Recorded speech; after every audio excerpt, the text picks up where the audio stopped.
Hello' everybody, কি খবৰ? আশা কৰোঁ নিশ্চয় ভাল আপোনালোকে যোৱা ভিডিঅ'টো চালে চাগে। যদি চোৱা নাই নিশ্চয় গৈ এইবাৰ চাব, তেতিয়া গম পাব আমি একচুৱেলি গৈ আছোঁ ক'লৈ। আপোনালোকক কৈছিলোঁ সেইটো ভিডিঅ'ত আমি একচুৱেলি নেপাল গৈ আছোঁ। এতিয়া আমি গুৱাহাটীৰ পৰা ৰাওনা কৰিছিলোঁ, সেইটো ভিডিঅ' চালে আপোনালোকে নিশ্চয় গম পাব।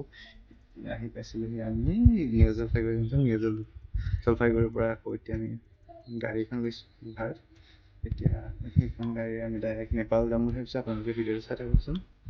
আপোনালোকে বাৰু নেপাল গৈছেনে কেতিয়াবা? যদি গৈছে আপোনালোকৰ নেপালৰ বিষয়ে অভিজ্ঞতা জনাবচোন। আমি প্ৰথমবাৰ এতিয়া যাম বুলি ভাবিছোঁ। নেপালৰ বিষয়ে জানিম, অকণমান চাম, আপোনালোকক দেখুৱাম যিমান যি পাৰোঁ। আপোনালোকে ভিডিঅ'টো চাই থাকে নিশ্চয় গম পাব। আমি এতিয়া গৈ আছোঁহি ইয়াতকৈ চাগে নিউ জলপাইগুৰি ষ্টেচনৰ পৰা আমি আহিলোঁ অকণমান আগত। এইখিনি ৱেষ্ট বেংগলৰ কোনোবা এটা ডিষ্ট্ৰিক্ট পৰে, ভালকৈ নাজানো। ৱেষ্ট বেংগল হয় আৰু এইখিনি ৱেষ্ট বেংগলৰ কোনোবা এটা ডিষ্ট্ৰিক্ট। এইটো চাইডে দাৰ্জিলিঙো যাব পাৰে, এনেকৈ বেলেগ সেইপিনে আকৌ নেপালো যাব পাৰি। আৰু আপোনালোকৰ এটা কথা ক'ব বিচাৰোঁ, আপোনালোকে যদি কেতিয়াবা নেপাল আহে, মানে বেচিকেলি নেপাল আহে মানে মেডিকেলৰ কাৰণে, চকুৰ দেখুৱাবৰ কাৰণে। আমি সেইটো কাৰণে আহিছোঁ বাৰু। আপোনালোকে যদি নেপাল আহিব বিচাৰে, তেনেহ'লে আপোনালোকে ট্ৰেইনত আহিব পাৰে। ট্ৰেইন মানে মই ওচৰ বুলি ভবা নাছিলোঁ, ওচৰত নহয় বাৰু ইমান, হ'লেও মানে এদিনতে আহিব পাৰি আৰু। ধৰি লওক আপোনালোকে ৰাতিটো আহিলে ট্ৰেইনত, তাৰপিছত আকৌ নেক্সট মৰ্ণিং আপোনালোকে নেপাল গৈ পাব আহি আৰু। এয়া দেখিব পাইছোঁ ৱেষ্ট বেংগলৰ কোনোবা এটা জেগাডোখৰৰ নাম জানো, এইটো চাইডে যে আপোনাৰ কলকাতা। ইয়াৰ আমি সেইদিনা আছিলোঁ দিনৰ ভাগতে, মানে ৰাতিপুৱা 7টা কিমানত বা আমি গুৱাহাটীৰ পৰা ট্ৰেইন আছিলে গুৱাহাটী টু নিউ জলপাইগুৰি। আমি নিউ জলপাইগুৰিত আমি পাইছিলোঁ লগভগ 3টামান বাজিল, 3:30মানত পাইছিলোঁ টাইমটো। তাৰপিছত ইয়াৰ পৰা আমি নিউ জলপাইগুৰিৰ পৰা কৰি গাড়ীখন লৈ আমি নেপালৰ অভিমুখে ৰাওনা হৈছিলোঁ। আমি নেপালত গাড়ী ডাইৰেক্ট পাইছিলোঁ। তাত বেলেগ গাড়ী আছে, লাইন বাছো আছে, এইবিলাকত আহিলে আপোনাৰ কমতে আহিব পাৰিব। এতিয়া এনেকৈ ভাল হ'লে এনেকৈ আমি বহুত দূৰ অহাৰ পিছত আমি ফাইনেলি পালোঁহি আমি নেপাল বৰ্ডাৰ। আপোনালোকক নেপাল বৰ্ডাৰত আহিবলৈ ইমান, নেপাল মানে যাবলৈ ইমান একো হেৰি নালাগে। এয়া দেখিব পাইছে আমাৰ BSF মানে আমাক চেক কৰিছে, আমাৰ ID চেক কৰিছে, আমি ক'ত যাম কিয় যাম সুধিছে, ড্ৰাইভাৰকো সুধিছে, ভালকৈ থৈ আহিব বুলিছে। আমাৰ অসমৰে আছে, আমাৰ চেকিং হোৱাৰ পিছত চেকিং মানে কি আৰু অকল আপোনাৰ চাইছে আৰু আধাৰ কাৰ্ড পান কাৰ্ড কি আছে নাই, তাৰপিছত তাক কিয় গৈছে এইবিলাক সুধিছে। তেনেকৈ আমাক যাবলৈ দিলে। আমি ফাইনেলি নেপাল এণ্ট্ৰি মাৰিলে। আপোনালোকে চাওকচোন নেপালৰ এণ্ট্ৰি কেনেকুৱা হয়।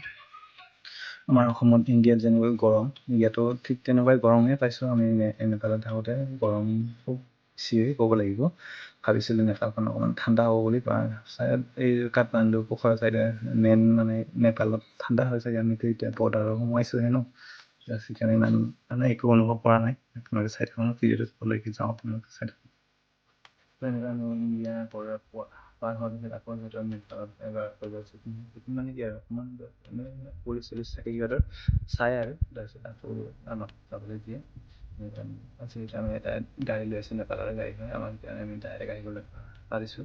নহ'লে বেলেগ গাড়ী হ'লে এটা ডাইৰেক্ট এনেকৈ আহিব নহয়। এতিয়া আমাৰ ইণ্ডিয়াৰ গাড়ী দিয়ে, মানে বহুত চেকিং হয়, যিহেতু নেপালৰে গাড়ী হয়। আমি তাত ডাইৰেক্ট গুচি গৈছোঁ, ইমান কিবা হোৱা নাই আমাৰ।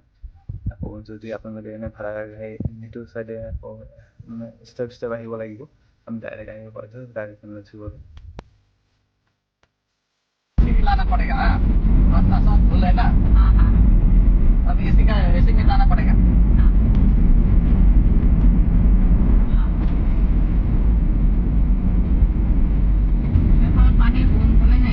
ऐसी नहीं है गाड़ी में, ऐसी लगाया ना, ऐसी से जाना।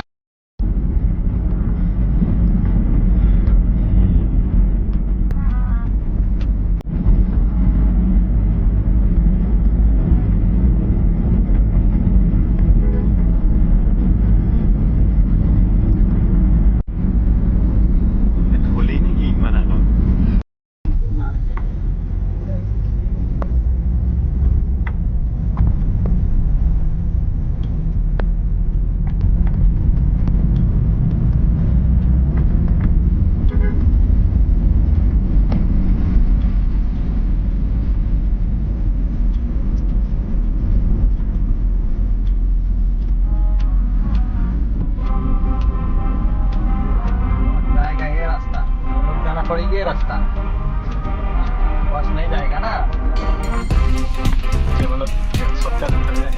आदमी क्या बोल दिया आपको, उल्टा पुल्टा बस कहाँ जाएगा,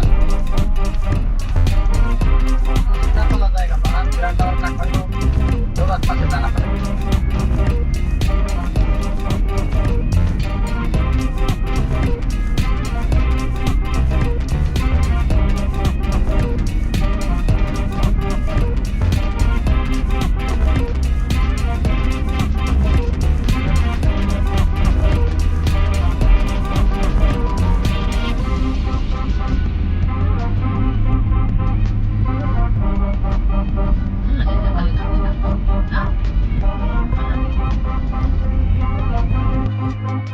আৰু এনেকুৱা আহে সোনকালে আমি বিৰিটামত ডিষ্ট্ৰিক্ট হয় নেকি বিৰিটামত বুলি আছে আমি পালোঁ আমি এনজয় কৰিছিলোঁ ইয়াতে মেচি ৱাই হস্পিটেল পালোঁ বিৰিটামত ঠিক আছে আপোনালোকে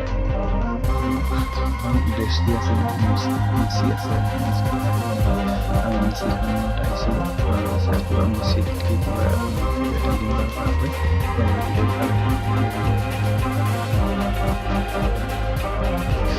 চাকৰি এটা আমি এতিয়া চিৰি আছোঁ ইমান তেনেকৈ গম পালে কিন্তু বাহিৰত গৈ এনেকুৱা এটা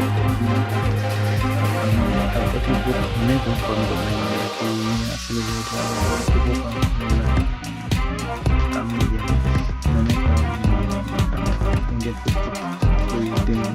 লাগিব বাকী বেলেগ সুবিধাবোৰ কেনেকুৱা আপোনালোকে যদি কেতিয়াবা আহে ডাইৰেক্ট লগত পইচা আমাৰ ইণ্ডিয়ান পালে লুটিব বিচাৰে আমাক লুটিলে ক'ব লাগিব বাকী আপোনালোকে যদি আহে তেতিয়া নিজতে বা আপোনালোকে এশ টকা ৰাখিব যদি আছে এইবিলাকত এশ টকা দিব আকৌ ইয়াৰ পৰা অৰ্ডাৰ কোনোবা 180 টকা নাইবা 80 টকা কিবা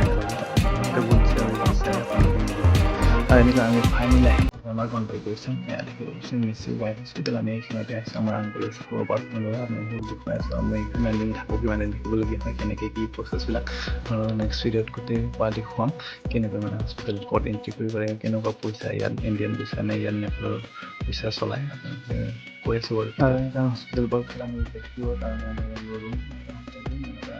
বিচাৰি আছোঁ লছ ইয়াত পায় আপোনালোকে আহিলে গম পাব ইয়াত দাৰ্জিলিং হোটেল এণ্ড লছ ইয়াত থাকিলে থাকিব পাৰে আপোনালোকে আমি ইয়াত থকা নাই বাৰু আমি আগতে ত্ৰিপুৰা বুলি এটা আছে আমি তাতে আছিলোঁ আপোনালোকে আহিলে গম পাব নিশ্চয় ইয়াত অসমৰ মানুহে বিজনেছ কৰি আছে বুলি ক'ব ইয়াত অসমৰ হোটেল চোটেল আপুনি এভৰিথিং পাব অসমৰ মানুহে বহুত পাইছোঁ আমি ইয়াতে অসমৰ পৰা বহুত মানুহ আহে এনেকুৱা আমি বিচাৰি পালে আমি ত্ৰিপুৰা বুলি এটা দেখিব পাৰিছে আপোনালোকে new Assam hotel and lodge ইয়াত অসমীয়াতে লিখা আছে ৱাই ফাই ফ্ৰী ইমান ইয়াতো আহিলে নেটৱৰ্ক নাপায় আপোনাৰ চিম কাম নিদিব ইয়াত ৱাই ফাইৰ লগত কাম কৰিব লাগে চিমো পায় বাৰু ইয়াত চিম উলিয়াই ল'ব পাৰে আমি চিম বনোৱা নাছিলোঁ বাৰু আমি ৱাই ফাইৰ লগত কাম চলাইছিলোঁ আপোনালোকে যদি আহিব পাৰে নিশ্চয় ইয়াত বেছি নহয় আপোনালোকে ইয়াত বিচাৰি 600-500 লছ ভাল পাই যাব এদিনৰ কাৰণে খোৱা বোৱা সিহঁতে বনাই দিলে আকৌ এক্সট্ৰা চাৰ্জ লয় বাৰু সিহঁতৰ মানে ভেজ থালি কি আৰু 100 টকা এনেকৈ আপোনালোকে যদি ইভেন নেপালী কাৰেঞ্চি উলিয়ালে নেপালত ভাল নেপালী কাৰেঞ্চি আমাৰ ইণ্ডিয়ান কাৰেঞ্চিত আমাৰ লছ হয় কিয়নো আমাৰ ইণ্ডিয়ান কাৰেঞ্চি সিহঁততকৈ অকণমান হেভি হয় ভিডিঅ'টো ইয়ালৈকে চোৱাৰ বাবে আপোনালোকক বহুত বেছি ধন্যবাদ নেক্সট ভিডিঅ' হস্পিটেলটোৰ ওপৰত আহি আছে আপোনালোকে এইটো যে